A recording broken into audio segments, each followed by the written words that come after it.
Hi guys, welcome to Office Blokes Reacts. I'm Office Bloke Dave. I'm Office Bloke Mike. I am 13% Norwegian, 77% Mancunian. I thought you were going to say 77% chimp. Same. Not a bad mix, huh? Not a bad mix. Yeah, good Could stuff. be worse. I'm Office Bloke Dave. I'm Office Bloke Mike. We just done that. I know. No, that's what I thought. I don't know what happened there. I had a brain You just followed suit, didn't you? I know, yeah, just naturally. I was testing you, that's what that was. Anyway, Office Bloke Mike is going to tell you about our Patreon page. I'm Office Bloke Mike. Oh, sorry. Go to patreon.com and put in Office Blokes React. If you want to support our channel, like a lot of people have done already, that would be absolutely fantastic. So go there and check it out. Yeah, you can tell we've not done this in a few days. Yeah, a bit ropey, aren't we? But anyway. Mike's still been practicing the mirror. And I know. Yeah, instead of ongoing, Patreon. Of course, yeah. Patreon.com. £1.50.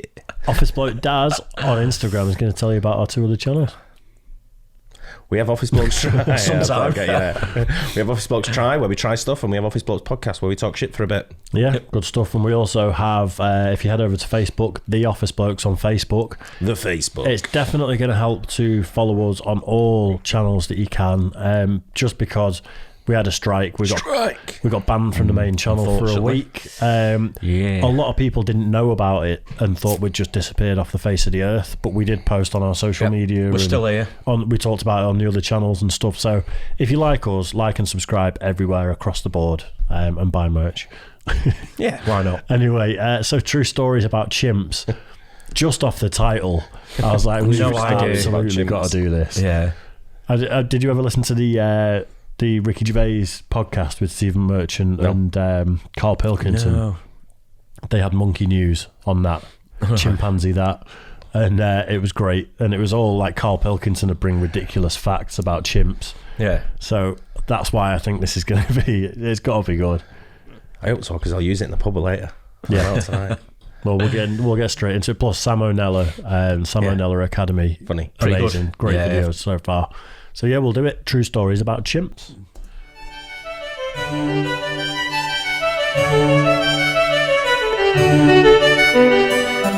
Hey kids, so we all know that, as far as living things go, humans win, not even a contest. But it turns out if you hop to the next genome over and look real carefully, you can actually see a basic version of a lot of the stuff that makes us so great. Here's some stories about what chimpanzees can get down to in the right context. Talking about chimp tales. Now, North Korea's Pyongyang Central Zoo has a colorful history, from its humble beginnings as literally just 50 badgers and a fence, to the parrot they taught to recite poetry praising Kim Il-sung, to being the only place in Pyongyang where you can look at a dog legally. It seems the only thing that's remained constant throughout this zoo's life is that it's fucking depressing. Fortunately, both workers and animals alike found ways to cope, one of which is smoking. Azalea the chimp is currently 13 years old and is one of the shining stars of Pyongyang Zoo, purely for her ability to burn through over a pack a day. Now, I like a good old-fashioned smoking chimp as much as the next guy, but whereas most zookeepers would probably try to talk her out of something so unhealthy, the North Korean ones actually gave her supplies, just like, feeling trapped, welcome to the club, pal. Her skills are actually pretty impressive. Not only can she use a lighter, but in a pinch, she also knows that old schoolyard trick of lighting one ciggy with the other. Just a shame that her mind wasn't put towards something a little more healthy or productive. Nah, you know what, that's pretty dope. That picture is so many actual humans. You could find a million pictures to compare that to, where it's just a guy stood there hunched over with a cig hanging out as well. You don't see many smokers now. Most everyone I see has vapes. Yeah. Or the electric cigarettes. I think usage has gone down massively, hasn't it? I think it has anyway.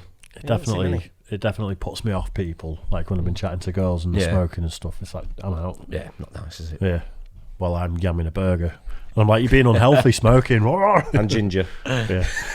True. Actually, I'm happy with that. Flashback to 1954. A chimp named Congo was born in the London Zoo. Little did anybody know, this ape was a prodigy. Out of curiosity, one of his zookeepers named Desmond Morris decided to give Congo a pencil and a piece of cardboard to see what he'd do. Almost immediately, he started drawing some rudimentary lines and shapes. Morris was like, whoa, and decided to let him try painting on for size. And what he saw was incredible. Congo created these beautiful renderings with a blend of realism and self-expression that would make even the great masters stare in awe. I'm not buying that. I'm not having that. Is he taking the piss there? Yeah.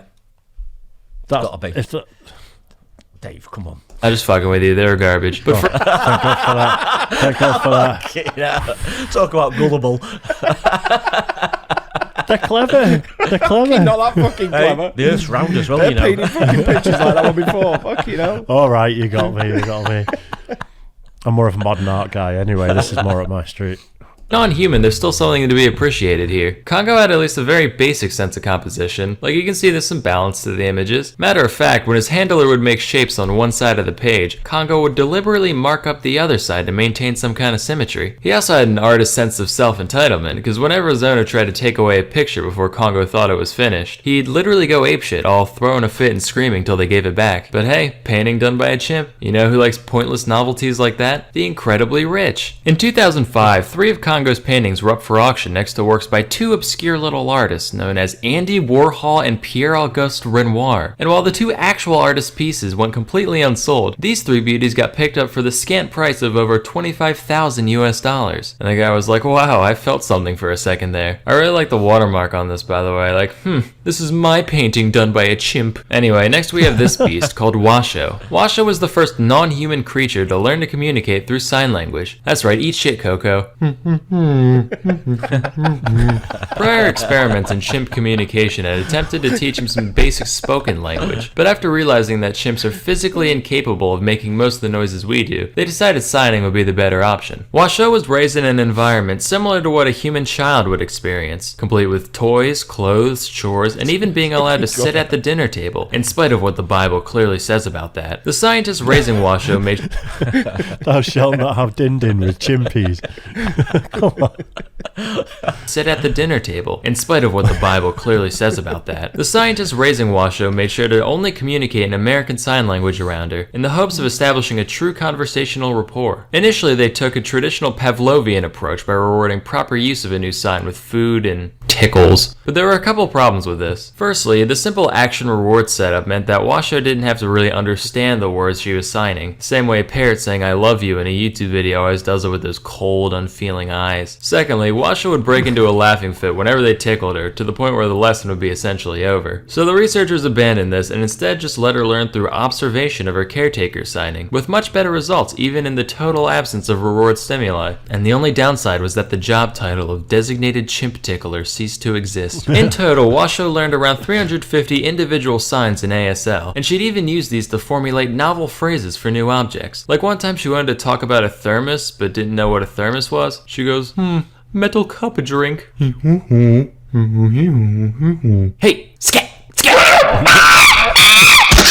A similar story comes from a chimp named Lucy, who was raised by one Dr. Maurice Temerlin and his wife, Jane. The tale of Lucy's life is why this woman is now officially the 3rd most famous woman named Jane who worked with apes. In the same vein as Washoe, the pair attempted to gain some insight into Lucy's weird chimp noggin by raising her like you would a human. You know, dressing herself, using silverware, making tea, looking at magazines, pretending she knows what a word is, all that jazz. But as Lucy matured, things took an ugly turn. For once, as she was brought up in a basically human environment, she eventually discovered the time-tested human pastime of alcohol. The pair would leave bottles of gin around their home with Lucy, which, I don't know how you'd make this mistake twice, but it was apparently a common occurrence for them to leave her alone for too long and come back like, honey? I think the monkey's fucking wasted again. Another one of her That was us on the Cinco de Mayo videos. These was sculpting crude human heads out of poop.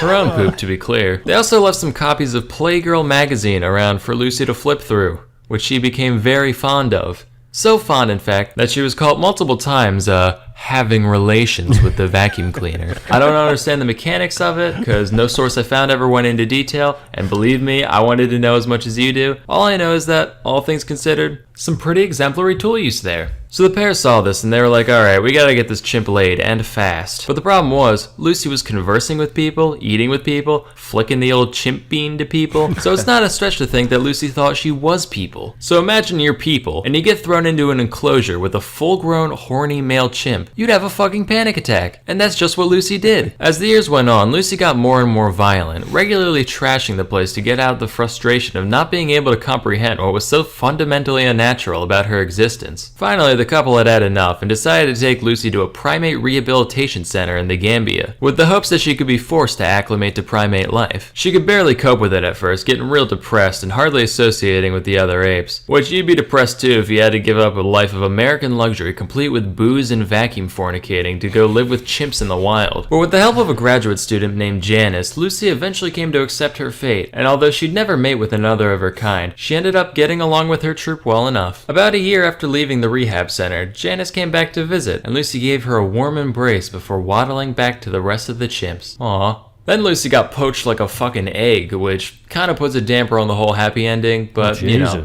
whatever. So if there's one lesson to be gained from all this, it's that the best way to learn something is to be immersed in it and to make it part of you. While treats are good for making dogs do backflips, true comprehension comes from integrating new things into your daily life. And what better way to do that than with some free audiobooks? Sponsor time. Listening. This guy's an absolute genius, isn't he? I didn't get any facts though. True stories about chimps. True stories, yeah. But they can paint funny like guy, fucking Warhol. Hey, yeah. Yeah, I was so ready to believe that as well. I'm gutted about that one. All-time classic. That's not Banksy. It looked like Van Gogh style, which, as we know, is me. I'm Van Gogh reincarnated. Hey. True that. True story. Look at there's a self-portrait of him that bears proper resemblance. Striking resemblance. There really is. Yeah. When he was drawing Ben Stokes. No, he had syphilis at the time, so he was seeing weird things. Anyway, back to chimps. I really enjoyed that. Yeah. He's always good. He's so funny as well, and he's How many subs? Great narration. Oh, it's over 3 million subs. Well deserved. Well deserved. Brilliant. Yeah. Good stuff that. I hope you guys like that too. Don't forget, like and subscribe across all 3 channels. And we'll catch you guys on the next one. Cheers. Guys. Cheers.